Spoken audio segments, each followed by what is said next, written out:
জীবনের প্রকৃত অর্থ কি? কেন আমরা বেঁচে আছি? এই প্রশ্নগুলো আমাদের জীবনে বারবার আসে, কিন্তু এর উত্তর কি আমরা খুঁজে পাই? আজ আমরা কথা বলবো এমন এক ব্যক্তির কথা, যিনি নিজের জীবন দিয়ে শিখিয়েছেন কিভাবে স্বপ্ন দেখতে হয়।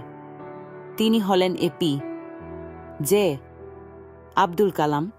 আব্দুল কালাম বলেছিলেন, স্বপ্ন সেটা নয় যা আমরা ঘুমিয়ে দেখি, স্বপ্ন সেটা যা আমাদের ঘুমাতে দেয় না। এই একটি কথায় তিনি যেন পুরো জীবনের শিক্ষা দিয়ে দিয়েছেন। কিভাবে একজন সাধারণ ছেলে ভারতবর্ষের মিসাইল ম্যান হয়ে উঠলেন, এর উত্তর লুকিয়ে আছে তার কঠোর পরিশ্রম এবং বড় স্বপ্ন দেখার ক্ষমতায়। তিনি আমাদের শিখিয়েছেন, সত্যিকারের স্বপ্ন শুধু ভাবনা নয়, এটি একটি লক্ষ্য যা অর্জনের জন্য প্রতিদিন কাজ করতে হয়। যে ছোট্ট ছেলে রামেশ্বরমের এক গ্রামে কেরোসিনের আলো পড়াশোনা করত, সেই ছেলেটি স্বপ্ন দেখেছিল আকাশ জয়ের। তিনি তার স্বপ্নকে জীবন্ত করার জন্য ক্লান্তি, ব্যর্থতা এবং প্রতিকূলতা সবকিছুকে জয় করেছিলেন। তার কাছে ব্যর্থতা ছিল শুধু শিখতে শেখার আরেকটি ধাপ। আপনার স্বপ্ন কি? তা অর্জনের জন্য আপনি কতটা প্রস্তুত?